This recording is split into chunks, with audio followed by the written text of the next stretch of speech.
और अब बात करते हैं जबलपुर की, जहां किसानों की आत्महत्या का मामला सूबे की राजनीति में एक बार फिर सरगर्म हो रहा है। जी हां, किसानों की मौत को एक मुद्दा बनाकर भाजपा और कांग्रेस एक दूसरे के खिलाफ तीखा प्रहार कर रहे हैं। यहां किसानों की मौत को एक जरिया बनाकर एक दूसरे के खिलाफ तीखे बोल बोलते नजर आ रहे हैं। जी हां, हरदा जिले में एक सप्ताह के अंदर 2 किसानों द्वारा आत्महत्या का प्रयास किए जाने के मामले पर सियासत शुरू हो गई है। हरदा में कुछ दिन पहले ही जिले के अतरसमा गांव में कर्जा के चलते किसान ने खुदकुशी कर ली थी। इस मामले की सियासी आग अभी बुझी ही नहीं थी कि ग्राम चैकड़ी के किसान सूरज बिश्नोई द्वारा कीटनाशक पीकर आत्महत्या करने का प्रयास करने का मामला सामने आया है। पूरे मामले पर मध्य प्रदेश कांग्रेस के पूर्व प्रदेश अध्यक्ष अरुण यादव के ट्वीट पर बीजेपी ने करारा हमला बोला है।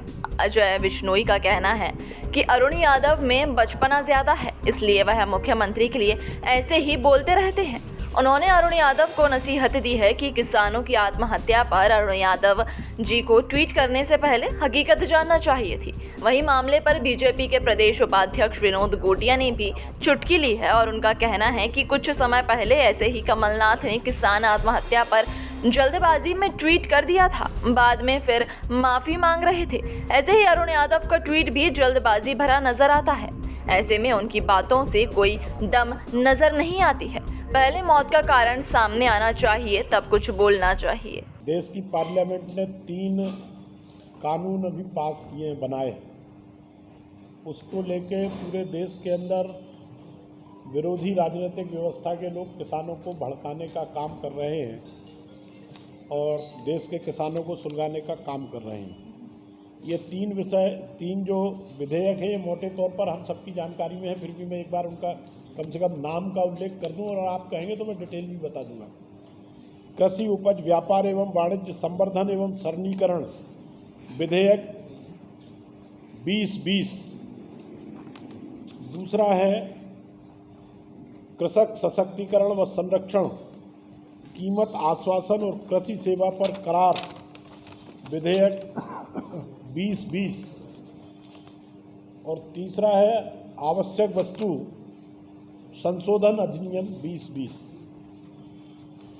अब जो पहला बिल है उसमें किसानों की उपज के विक्रय की स्वतंत्रता किसान को प्रदान की गई है और उसके अंतर्गत वो राज्य के भीतर एवं राज्य के बाहर देश के किन्हीं भी स्थानों पर निर्बाध रूप से अपनी कृषि उपज को बेच सकता है।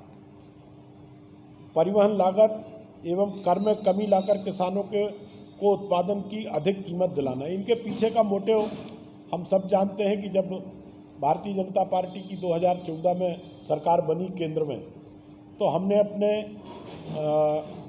घोषणा पत्र में इस बात का प्रावधान किया था कि हम देश के किसानों को उनके उपज का बेहतर मूल्य दिलाएंगे और दोगुनी लाभ सुनिश्चित करेंगे।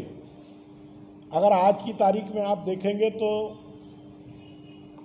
उस दिशा में देश का किसान तेजी से आगे बढ़ रहा है और देश की सरकार उसको सहयोग कर रही है। एक उदाहरण के तौर पर मैं कहना चाहूँगा कि अगर आप गेहूं के मूल्य को देखें, जो गेहूं का आज समर्थन मूल्य है वो लगभग 106% प्रॉफिट के साथ, मतलब 2 गुने प्रॉफिट पे पहुंच गया है। वो जितनी लागत है उससे 2 गुना उसका लाभ है, उतना जितनी लागत है उतना ही उसका लाभ है। 100% जिसको कहते हैं 106%। तो धीरे धीरे सरकार उस दिशा में आगे बढ़ रही है। इसलिए केंद्र की सरकार ने तय किया कि देश के सभी किसानों को, लगभग 10 करोड़ किसानों को सम्मान निधि देने का भी काम देश की सरकार ने किया है, जो 92,000 करोड़ रुपए का पैकेज होता है। अरुण यादव जी में बचपना ज़्यादा है। हमारा इतिहास बताता है कि शिवराज सिंह जी चौहान को ज़्यादा करने की आदत है, बोलने की ज़रूरत नहीं है। जनता उनके कामों के बारे में आज की तारीख में चर्चा करती है और बोलती है।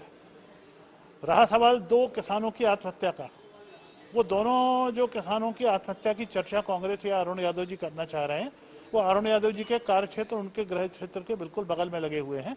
मेरा उनसे निवेदन है कि वो दोनों उन किसानों के घर पे होके आ जाएं और जरा पता करके आ जाएं कि उन लोगों ने जो आत्महत्याएं करी हैं वो किसी किसान के कारण से तकलीफ में आने के कारण करी है या और कोई सामाजिक दबाव के कारण आत्महत्याएं की हैं। उसके बाद इस प्रकार के अनर्गल आरोप लगाना उनको समझ में आ जाएगा उचित नहीं है। मैंने कहा ना, जो करेगा वो बोलेगा भी, पर जो बोला है वो करके दिखाए, उसका नाम शिवराज सिंह चौहान है।